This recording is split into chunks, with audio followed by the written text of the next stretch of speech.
later on in the day. I'm going to give him a pep talk. Let's go. Let's run the ball, Irvin. I feel terribly because I complimented you yesterday on a 3-week streak of not being sick, and now you're sick. I know. I'm not sick. I just... She got a little excited during the break. We will get to Golden Tate to the Eagles in a second, but first, Kyrie Irving dazzles us with the behind-the-back move, floats it over Blake Griffin, who, by the way, will be in studio with us tomorrow. Look, Kyrie, applause to Kyrie Irving, playing his first really good game of the year. He was having the worst start to a season he's ever had, averaging 14 points a game. A couple truly awful games. Yesterday was a truly great game by Kyrie. Terrence Ferguson throwing the perfect alley-oop to Russ Westbrook against the Clippers yesterday. Look, this was kind of the exclamation point on the game. This put him up 120-100. Russ could go to the bench from there. Russ does not like Patrick Beverly. He enjoyed that dunk right over. Yeah, Russ was excited last night. Very explosive. And the Thunder needed that win. Oh, I needed a win. Man, they need that like, well, I can't say. They needed it. Yep, I understand, Steve. I know the principle. All right, finally, Cavs-Hawks. Rodney Hood drives to the basket. We know. Guess what the Cavs got last night? Win numero uno. They were favored by 5.5. I knew something funky was going on when I saw that. Rodney Hood played well. My guy Jetty played well. Yeah, Jetty's shooting the ball like 20-something% this year. Hey, Cavs, y'all better do something with your coach's contract, because your coach said he ain't going to be coaching under that 1-year interim deal. Larry Drew said, I've earned an extension. Wait, what? What? You guys want to play a little drawing a blank? I would love nothing. Yesterday, the defending Super Bowl champion Eagles went out and traded for Golden Tate to join Alshon Jeffrey, Nelson Aguilar, and Zach Ertz. It was a busy day in the NFL with 10 teams involved in deals. All right, CC, the best acquisition at yesterday's trade deadline. I'm going to go with my man, Clinton Dix. He's been a player I've been watching, grew up in Florida, outside of Orlando, great football, 5-star player, ended up going to Alabama, started as a freshman, ended up being an All-American to a first-round pick.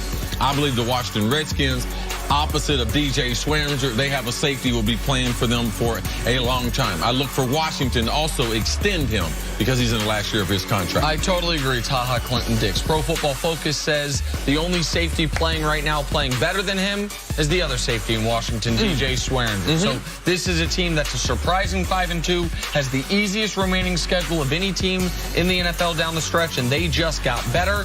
And all they had to give up was a 4th-round pick. I love that move for Washington. It is perplexing to me for the Packers. Did. All right, moving on. A bunch of teams were calling the Giants to see if Odell Beckham was available via trade. The deadline has passed, and Odell is still a Giant, so they were one of the 20 teams who stood pat. Nick, the team you're most surprised did not make a trade deadline move was blank.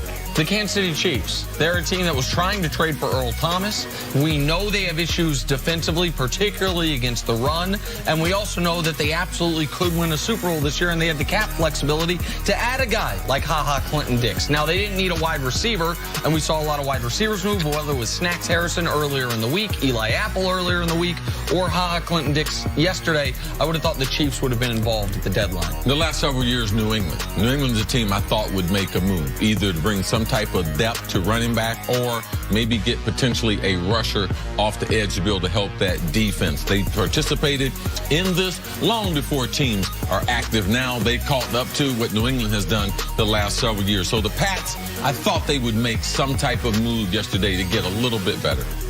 All right, moving on, the first edition of the college football playoff ranking came out yesterday. No surprise that Alabama was sitting at number 1. Bama is averaging a whopping 54 points per game this season, most in the country. CC, the team with the best chance to knock off Alabama is blank. I got to say Clemson.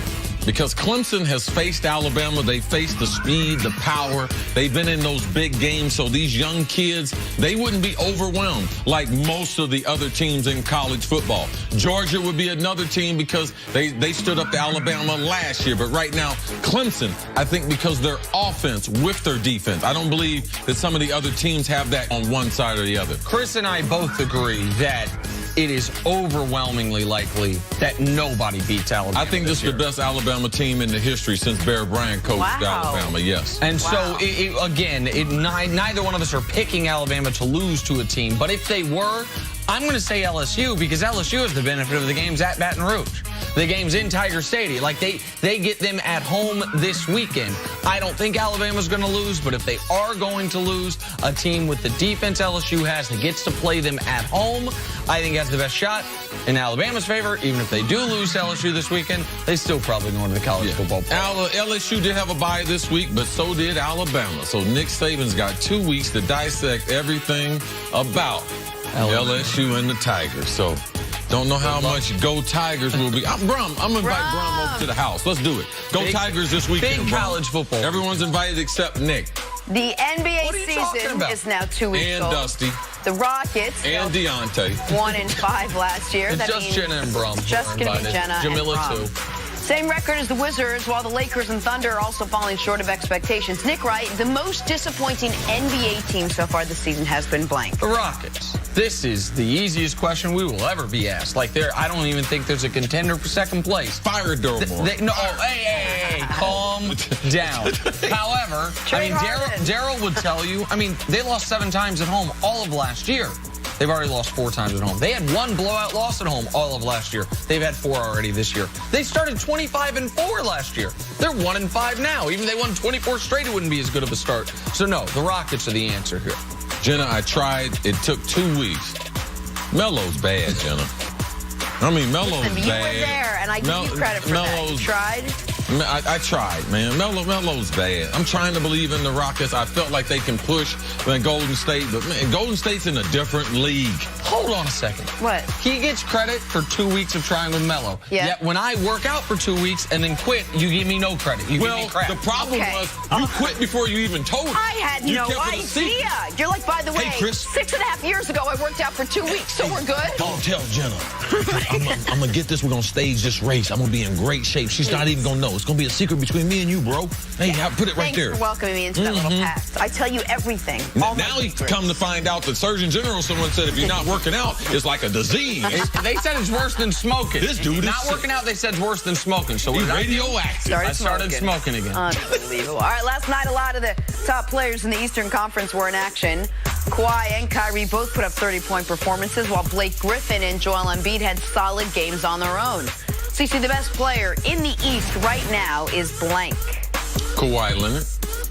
I don't know what people thought they were going to see, absent of the injury. And because he was so different than his personality and demanding getting out of San Antonio, we forgot what a great basketball player he is. This is the same thing he did in San Antonio with less attention and everything. This is the Kawhi. Kawhi Leonard's the best player in the East. Kawhi Leonard's an excellent answer. I'm not going to dispute it strongly, but I think just a tick better and a tick more important to his team is Giannis Antetokounmpo, who's averaging 14 rebounds a game to go along with his 25-plus points. He's playing all-NBA caliber defense. His team also is undefeated. Kawhi's team's undefeated with Kawhi in the lineup. Their one loss actually came against the Bucks when neither guy played.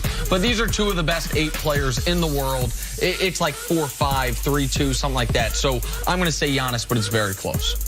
Why'd you stop working out? What? This is whack, man. It's tiring. Your body hurts. I'm already married. Who am I trying to impress? Like what?